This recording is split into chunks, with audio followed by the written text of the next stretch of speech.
Chapter 2, one of the red spectres of that epoch by Victor Hugo from the book Les Miserables. Anyone who had chanced to pass through the little town of Vernon at this epoch, and who had happened to walk across that fine monumental bridge, which will soon be succeeded, let us hope, by some hideous iron cable bridge, might have observed, had he dropped his eyes over the parapet, a man about 50 years of age wearing a leather cap, and trousers and a waistcoat of coarse grey cloth, to which something yellow which had been a red ribbon, was sewn, shod with wooden sabots tanned by the sun, his face nearly black and his hair nearly white, a large scar on his forehead which ran down upon his cheek, bowed, bent, prematurely aged, who walked nearly every day, hoe and sickle in hand, in one of those compartments surrounded by walls which abut on the bridge and border the left bank of the Seine like a chain of terraces, charming enclosures full of flowers of which one could say, were they much larger, these are gardens, and were they a little smaller, these are bouquets.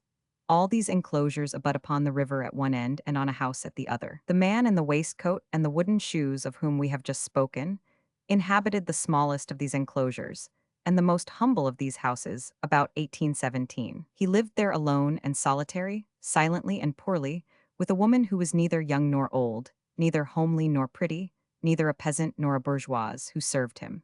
The plot of earth which he called his garden was celebrated in the town for the beauty of the flowers which he cultivated there. These flowers were his occupation.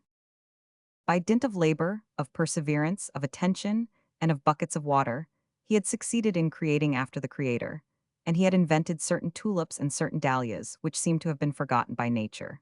He was ingenious. He had forestalled Solange Bodin in the formation of little clumps of earth of heath mold, for the cultivation of rare and precious shrubs from America and China. He was in his alleys from the break of day, in summer, planting, cutting, hoeing, watering, walking amid his flowers with an air of kindness, sadness, and sweetness, sometimes standing motionless and thoughtful for hours, listening to the song of a bird in the trees, the babble of a child in a house, or with his eyes fixed on a drop of dew at the tip of a spear of grass, of which the sun made a carbuncle.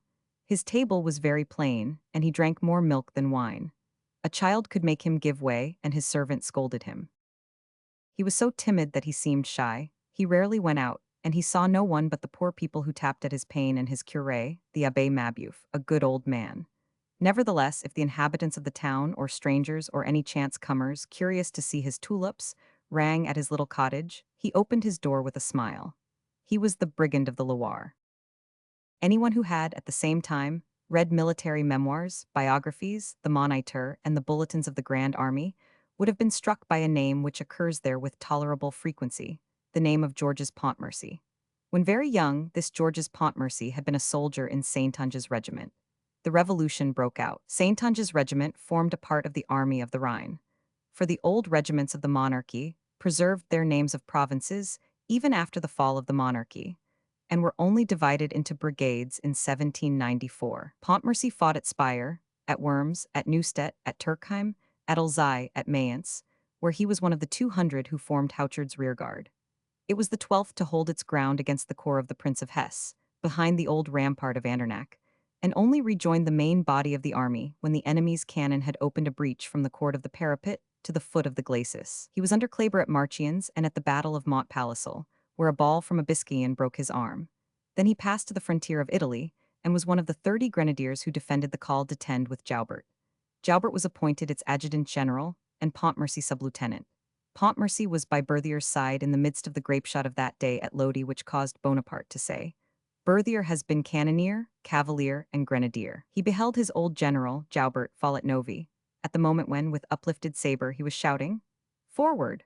Having been embarked with his company in the exigencies of the campaign, on board a pinnace which was proceeding from Genoa to some obscure port on the coast, he fell into a wasp's nest of 7 or 8 English vessels.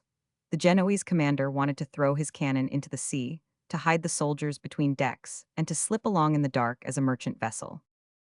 Pontmercy had the colors hoisted to the peak, and sailed proudly past under the guns of the British frigates. 20 leagues further on, his audacity having increased, he attacked with his pinnace, and captured a large English transport which was carrying troops to Sicily, and which was so loaded down with men and horses that the vessel was sunk to the level of the sea. In 1805, he was in that Malher division which took Gunsberg from the Archduke Ferdinand. At Weltingen, he received into his arms, beneath a storm of bullets, Colonel Maupetit, mortally wounded at the head of the 9th Dragoons. He distinguished himself at Austerlitz in that admirable march in echelons, effected under the enemy's fire. When the cavalry of the Imperial Russian Guard crushed a battalion of the Fourth of the Line, Montmorency was one of those who took their revenge and overthrew the guard. The emperor gave him the cross. Montmorency saw Wurmser at Mantua, Melas, and Alexandria, Mack at Ulm, made prisoners in succession. He formed a part of the 8th Corps of the Grand Army which Mortier commanded, and which captured Hamburg. Then he was transferred to the 55th of the line, which was the old regiment of Flanders. At Eylau he was in the cemetery where, for the space of 2 hours, the heroic Captain Louis Hugo, the uncle of the author of this book, sustained alone with his company of 83 men every effort of the hostile army. Montmorency was one of the 3 who emerged alive from that cemetery. He was at Friedland. Then he saw Moscow. Then La Beresina, then Lutzen, Botzen, Dresden, Wachau, Leipzig, and the defiles of Gelnhausen. Then Montmirail, Châteaudière, Crayon, the banks of the Marne, the banks of the Aisne, and the redoubtable position of Laon. At Arnay-le-Duc, being then a captain, he put 10 Cossacks to the sword, and saved, not his general, but his corporal. He was well slashed up on this occasion, and 27 splinters were extracted from his left arm alone. 8 days before the capitulation of Paris, he had just exchanged with a comrade and entered the cavalry. He had what was called under the old regime the double hand, that is to say, an equal aptitude for handling the saber or the musket as a soldier, or a squadron or a battalion as an officer. It is from this aptitude, perfected by a military education, which certain special branches of the service arise, the dragoons, for example, who are both cavalrymen and infantry at one and the same time. He accompanied Napoleon to the island of Elba. At Waterloo, he was chief of a squadron of cuirassiers in Dubois Brigade. It was he who captured the standard of the Lunenburg Battalion. He came and cast the flag at the emperor's feet. He was covered with blood. While tearing down the banner, he had received a sword cut across his face. The emperor, greatly pleased, shouted to him, "You are a colonel, you are a baron, you are an officer of the Legion of Honor." Montmorency replied, "Sire, I thank you for my widow." An hour later, he fell in the ravine of Ohain. Now, who was this Georges Montmorency? He was this same brigand of the Loire. We have already seen something of his history. After Waterloo, Montmorency, who had been pulled out of the hollow road of Ohain, as it will be remembered, had succeeded in joining the army and had dragged himself from ambulance to ambulance as far as the cantonments of the Loire. The Restoration had placed him on half pay, then had sent him into residence, that is to say, under surveillance at Vernon. King Louis XVIII, regarding all that which had taken place during the 100 days as not having occurred at all, did not recognize his quality as an officer of the Legion of Honor, nor his grade of colonel, nor his title of baron. He, on his side, neglected no occasion of signing himself Colonel Baron Montmorency. He had only an old blue coat, and he never went out without fastening to it his rosette as an officer of the Legion of Honor. The attorney for the crown had him warned that the authorities would prosecute him for illegal wearing of this decoration. When this notice was conveyed to him through an officious intermediary, Montmorency retorted with a bitter smile, "I do not know whether I no longer understand French, or whether you no longer speak it, but the fact is that I do not understand." Then he went out for 8 successive days with his rosette. They dared not interfere with him. 2 or 3 times the Minister of War and the general in command of the department wrote to him with the following address: "A Monsieur le Commandant Montmorency." He sent back the letters with the seals unbroken. At the same moment, Napoleon at St. Helena was treating in the same fashion the missives of Sir Hudson Lowe addressed to General Bonaparte. Montmorency had ended, may we be pardoned the expression, by having in his mouth the same saliva as his emperor. In the same way, there were at Rome Carthaginian prisoners who refused to salute Flaminius, and who had a little of Hannibal's spirit. One day he encountered the district attorney in one of the streets of Vernon, stepped up to him, and said, "Mr. Crown Attorney, am I permitted to wear my scar?" He had nothing save his meager half-pay as chief of squadron. He had hired the smallest house which he could find at Vernon. He lived there alone, we have just seen how. Under the Empire, between 2 wars, he had found time to marry Mademoiselle Gillenormand. The old bourgeois, thoroughly indignant at bottom, had given his consent with a sigh, saying, "The greatest families are forced into it." In 1815, Madame Montmorency, an admirable woman in every sense, by the way, lofty in sentiment and rare, and worthy of her husband, died, leaving a child. This child had been the colonel's joy in his solitude, but the grandfather had imperatively claimed his grandson, declaring that if the child were not given to him, he would disinherit him. the father had yielded in the little one's interest and had transferred his love to flowers. Moreover, he had renounced everything, and neither stirred up mischief nor conspired. He shared his thoughts between the innocent things which he was then doing and the great things which he had done. He passed his time in expecting a pink or in recalling Austerlitz.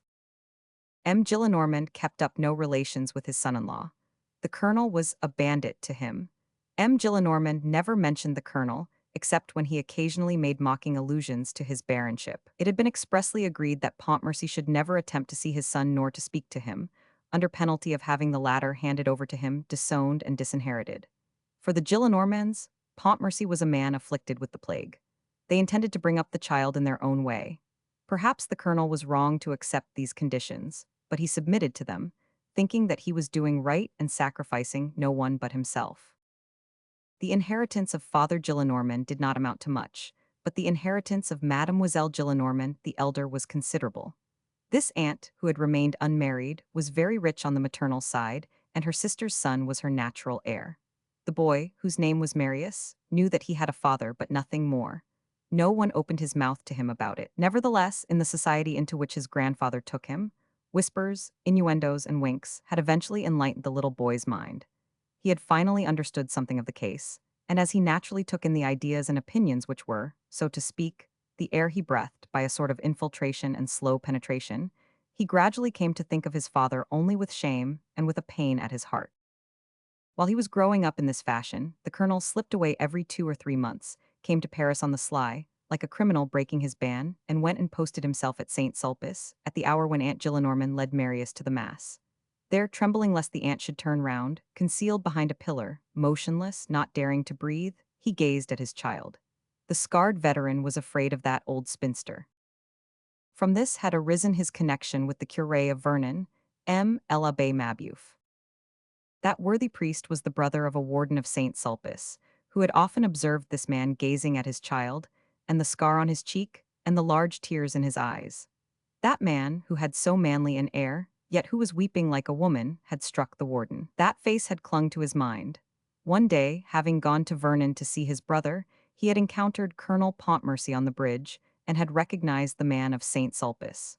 The warden had mentioned the circumstance to the curé, and both had paid the colonel a visit on some pretext or other. This visit led to others. The colonel, who had been extremely reserved at first, ended by opening his heart, and the curé and the warden finally came to know the whole history, and how Pontmercy was sacrificing his happiness to his child's future. This caused the curé to regard him with veneration and tenderness, and the colonel, on his side, became fond of the curé. And moreover, when both are sincere and good, no men so penetrate each other, and so amalgamate with each other as an old priest and an old soldier. At bottom, the man is the same. The one has devoted his life to his country here below, the other to his country on high. That is the only difference. Twice a year, on the 1st of January and on St. George's Day, Marius wrote duty letters to his father, which were dictated by his aunt, and which one would have pronounced to be copied from some formula. This was all that M. Gillenormand tolerated, and the father answered them with very tender letters which the grandfather thrust into his pocket unread.